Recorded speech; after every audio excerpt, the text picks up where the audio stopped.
It's not every day that a lead actor has to wait for Stephen King to sign off on them before their casting is official. But for Glen Powell, landing the role of Ben Richards in Edgar Wright's The Running Man, that's exactly how it went down. Powell had auditioned, impressed the team, and even been offered the role, but he didn't officially have it yet. A little while later, he learned that the final green light rested in the hands of the author himself. Wright casually dropped the bombshell. By the way, you have to be approved by Stephen King. King reportedly wanted to see Powell in action, so he planned to watch Hitman, one of Powell's earlier films, overnight to determine if he fit the role. Talk about pressure.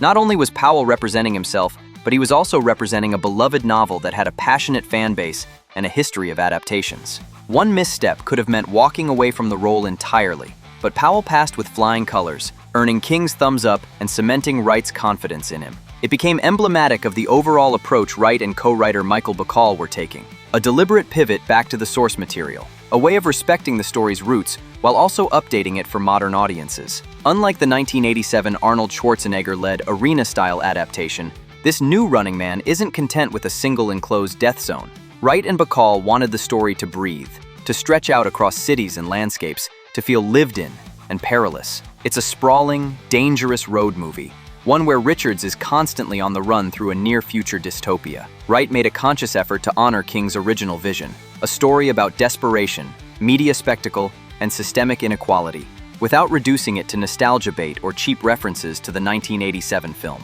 This is about reimagining it in a way that feels raw, immediate, and frighteningly plausible. The novel-faithful angle gave the creative team license to go grittier, darker, and frankly, more thrilling. It's a film where stakes aren't just physical, they're emotional and psychological. At its core, the story is about survival on the move. Richards is an everyman forced into extraordinary circumstances, and the tension comes not just from his pursuers, but from the idea that society itself is complicit in his danger. Every broadcast frame could turn him into a target. Every decision could cost him dearly. It's a road movie in the literal and figurative sense, with the kind of kinetic energy Wright is famous for. Fast, punchy, and relentless, but grounded in real stakes. Once Powell was in, the production dove headfirst into some of the most demanding stunts of his career. Wright wanted the stunts to feel raw and visceral, leaning on practical work whenever possible. That meant Powell was constantly in harm's way, jumping from scaffolds, sprinting across rooftops, getting dragged through gritty urban streets. He embraced the physicality, performing much of his own work, which added an extra layer of realism that a CGI-only sequence could never replicate. One sequence that caught attention was the infamous towel scene, a 10-minute stretch that Powell likened to cramming all of Die Hard into one breathless set piece. But this wasn't just about the hero running. It was about the world reacting to him. Wright's vision leaned heavily into the live broadcast conceit of the story. The sets were designed like an actual television production in hyperdrive. Control rooms brimming with blinking monitors, fast-moving operators, and constantly changing camera feeds. On-air graphics weren't afterthoughts. They were choreographed into the rhythm of the film. The editing, handled by Paul Mackless, was a dance of multiple screens, real-time updates, and seamless POV shifts, which gave the audience a sense of being inside the broadcast itself. Camera operators and riggers had to contend with moving Richards across varied terrain, while keeping him framed in ways that felt cinematic and live at the same time. The practical stunts and the broadcast set design fed each other. A chase through a warehouse, for example, wasn't just a physical challenge. It had to be captured with multiple angles so that the viewers at home in the story could see the action unfold. That meant crane shots, steadicams, and even small drones were employed to capture every heart-stopping second, and Mackless's editorial choices stitched them together in a way that maintained tension and immediacy. Every stunt, every narrow escape, every encounter with a hunter felt urgent rather than overly stylized or sterile. One of the most striking elements of Wright's adaptation is the sheer scale of the production.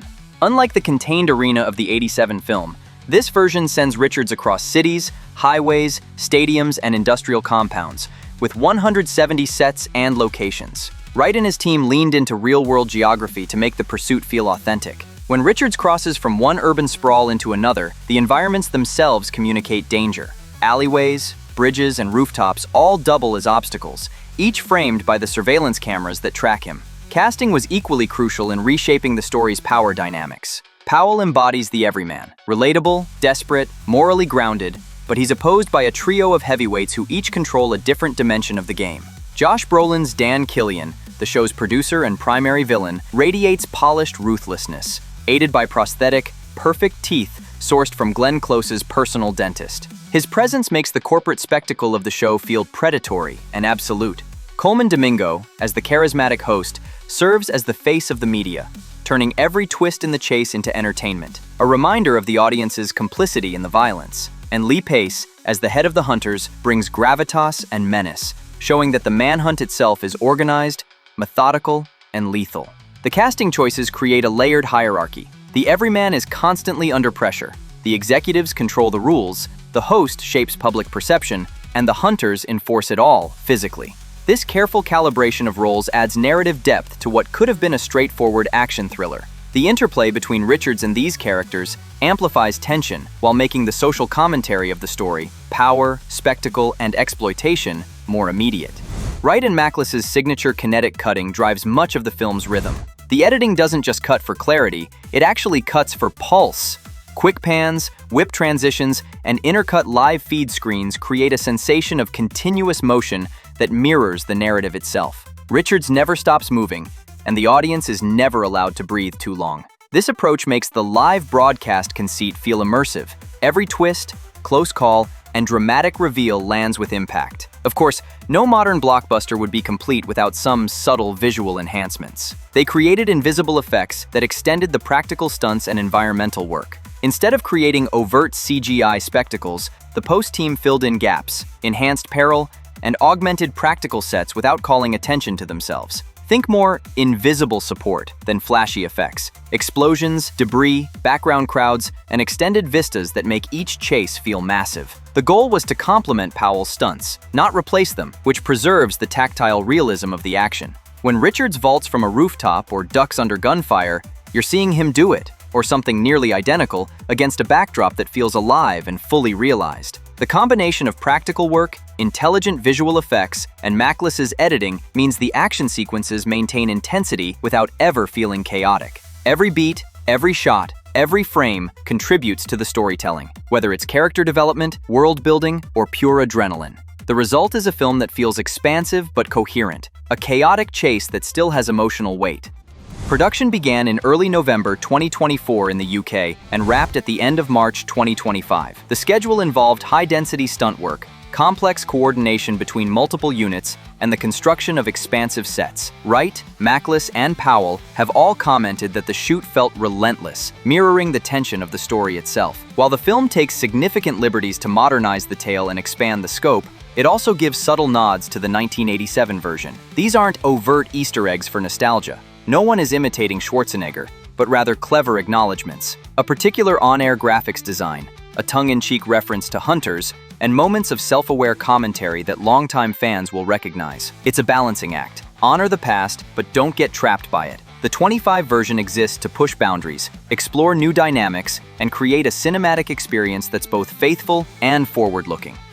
King's blessings set the tone. Powell's physical commitment brought intensity, and Wright's vision ensured that every chase, every broadcast feed, every moment of tension felt purposeful. It's a gritty road chase thriller that expands the world of the original novel while respecting its core themes: survival, spectacle, and systemic inequality. Thanks for watching Collider. See you next time.